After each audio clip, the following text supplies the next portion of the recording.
Esses são os erros mais comuns que os iniciantes no mundo do vinho cometem com frequência na hora de comprar o seu vinho.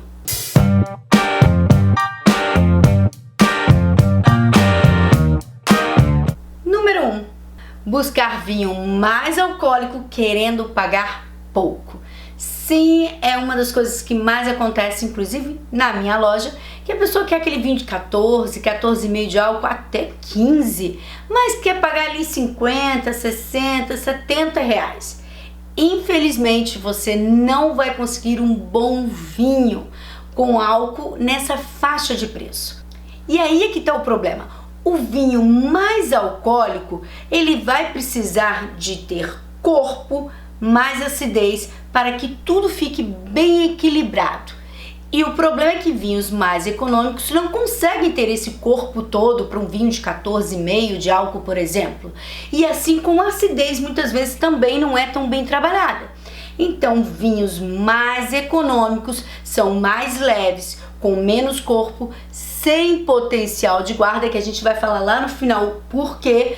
E aí você deve buscar vinhos menos alcoólicos. Então, se você quer pagar entre 50 e 60 reais em um vinho, eu sugiro que você escolha vinhos até 12,5, no máximo 13% de álcool. E aqui independe da uva, pode ser Cabernet Sauvignon, pode ser Taná, pode ser Malbec, mas o vinho tem que ter menos álcool para você não ter aquela sensação de álcool na boca. Número 2, vinho para ser bom tem que ter muito tanino. É uma grande lenda no mundo do vinho essa informação. Os vinhos vão ter tanino dependendo da uva. É a casca da uva, a coloração, a intensidade dela é que passa o tanino bom para o vinho. E vinhos mais econômicos, normalmente você faz uma extração mais leve, não tão trabalhada.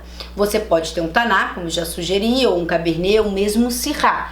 Vai ter mais tanino? Vai, mas não deve ter aquela sensação de secura na boca se você está falando de um vinho também econômico. Vinhos econômicos que secam e dá aquela sensação desagradável em boca, na verdade ele tem um tanino que vem do engaço da semente e que não é legal. Os vinhos tânicos com potencial de guarda, aí sim vão dar uma sensação de secura que ainda pode viver mais longos anos ali naquela garrafa ou vinho. Mas se você busca vinhos mais econômicos, o tanino pode ser mais alto, mas ele tem que estar equilibrado, tem que estar redondinho, não pode dar aquela sensação desagradável que muitas vezes vocês iniciantes relatam na hora de comprar um vinho. Número 3, garrafa. Como essa lenda ainda existe e vocês com frequência se importam com isso. O peso da garrafa. A garrafa, quanto mais bonita, mais linda, mais vocês acham que o vinho tem valor. E na verdade, para um vinho econômico, você vai estar pagando apenas o vidro, o peso. O peso da garrafa pode variar de 350 gramas até quase 1 quilo. E é exatamente disso que vocês devem fugir quando vocês estão comprando um vinho mais econômico. Porque boa parte do valor daquele vinho vai ser a garrafa. E obviamente com técnicas de marketing a garrafa impressiona na hora da venda. E aí você compra aquele vinho com aquela garrafa linda, maravilhosa, mas que custou mais porque ela tem mais vidro, pesa mais, o frete fica mais caro. A vinícola então embute esse valor no vinho que você está levando.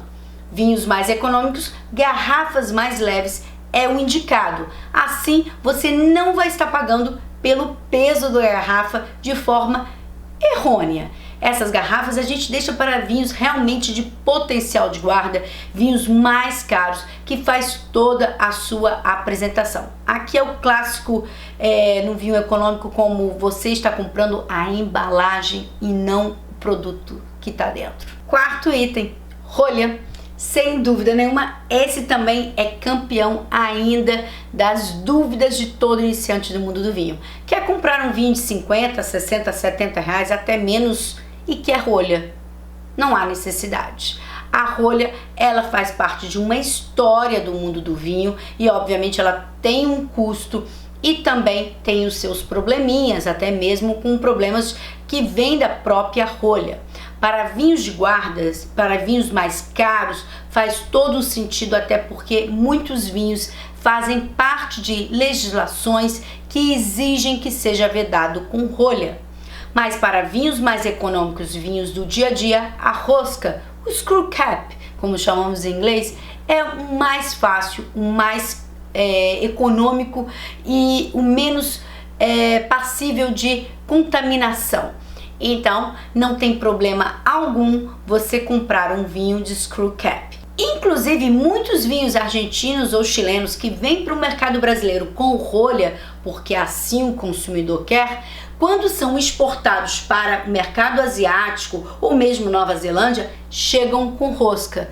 Muitos países não aceitam a rolha se o vinho realmente não justificar o uso daquela rolha. Então, preste atenção que muitas vezes é só uma questão de marketing e gosto pessoal. Mas o vinho não tem alteração alguma com rosca ou rolha se nós estivermos falando de um vinho econômico. E também, muitos querem a rolha e quando abre tem aquela rolha sintética, ou seja, um plástico em contato com o seu vinho.